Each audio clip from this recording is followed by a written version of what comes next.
So, universal design for learning at its core has three principles. And I'll tell you the way that I think of it. So, universal design for learning has a principle called multiple means of representation. And I see multiple means of representation as having options for how learners take information in. So, maybe it's a podcast, or maybe it's a blog post, maybe it's a video, maybe it's on YouTube, maybe it's music, maybe it's poetry, but they have options for how they take the learning in. So yes, even in direct instruction, we can use multiple means of representation, means using pictures and words, having a glossary that they can go to, or hyperlinks that they can click on for definitions, having the supports built in for how learners take information in. That's multiple means of representation. And then multiple means of engagement. I see in Universal Design for Learning multiple means of engagement as how do you support learners once they're on the journey? So maybe that is where do you have multiple means of, do you have flexible seating? Do you have lights that they can turn on and off? Maybe there's noise canceling headphones that they're not listening to something else through, but maybe they're closing out the noise while everybody else converses in small groups. These are supports that are available that help learners learn how they learn and also give them what they need to reduce the barriers and threats, to reduce anxiety, to allow their brains to take on that cognitive load for taking learning in. So, those are the supports that kind of help them navigate through. And last but not least is multiple means of action and expression.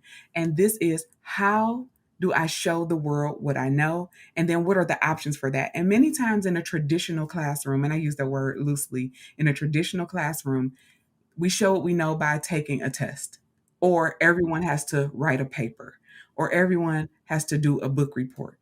Well, in a universally designed learning environment, learners would have an opportunity to choose how they show what they know. Of course, the standard is rigid. We don't change the standard, but the pathway to the standard is totally flexible. And once I reach the standard, how I show you what I know has to have some value to me. It has to be relevant to me. And maybe the multiple means of action and expression means taking the barriers off the classroom and allowing me to show what I know to a community that cares. Maybe it's making a video, or maybe it's creating a blog post of my own. Maybe instead of a book report, it's posting a review on Amazon to say, here's what I think about this book, and I'm 12 years old. So we have to think about how do we give learners an authentic audience, an authentic way to show what they know, and choices and options for how they show that they've reached the standard. So, multiple means of representation, how you take it in, multiple means of engagement, what supports you through, and multiple means of action and expression, how do you share what you know with the world? Yeah, and it seems like each one of those two builds off of day to day, when they might change up too. I think that sometimes we get caught in the mantra of, oh, this student likes to listen to the book, so therefore I'm always going to give them a book on tape, which is maybe a good thought process, but sometimes they might not want to listen to the book. Sometimes they might want to read it. We have to be careful not to prescribe to the learner what they need based on what we think. The moment we become an expert on someone else is the moment we allow our biases to rule and power, and it takes away honor. My husband shared a story with me from when he was in the second grade, and a teacher made a decision for him. Everyone else had a chance to choose to play with some blocks or something like that, but she chose to give him a stencil because she said, you need to work on your handwriting. She didn't give him an opportunity to choose what intervention would work best for him. She chose it, she gave it to him, and then he felt shamed. When we make decisions for another human being, when we tell them, you need this, when we say, your deficit is this, so I'm going to assign you this, then there's that shame. There is a guilt that comes in. There is a message that is sent to the learner over and over again that I'm not good enough, that I can't learn like everyone else, and I don't belong here.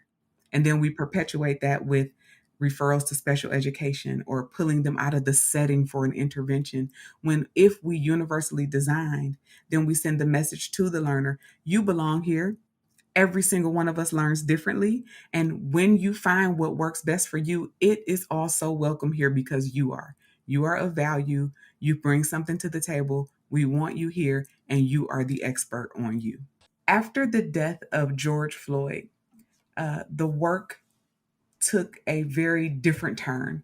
And there was a fire that was lit inside of me to really make sure that systems understood that there are people in the system that make decisions and make choices based on what they think, based on what they feel, Right. and based on what they think they know about the children in front of them. And so Samaria Rice's words about the geniuses that are sitting in broken systems resonated with my own heart. And many times I reflect on students that I reached and ones that I didn't reach because systems told me that they didn't have value. Systems gave me schedules that said these kids are on an IEP or these kids have failed English before. And the decision making that went into what resources they got was not a system decision, it was an individual teaching decision. And so, from the pain I've experienced of the past of not making decisions for every child, Universal Design for Learning is a framework that I believe gives me the freedom as a teacher to think about how to reach every student, but it also gives me the science and the research of teaching and learning to make better decisions and structure the classroom for every child to shine in the way that we're built to. So that's really the impetus for the work, just making sure that every individual understands the impact that they can have on the system where they are, and then as an individual, push the system to be better for every child.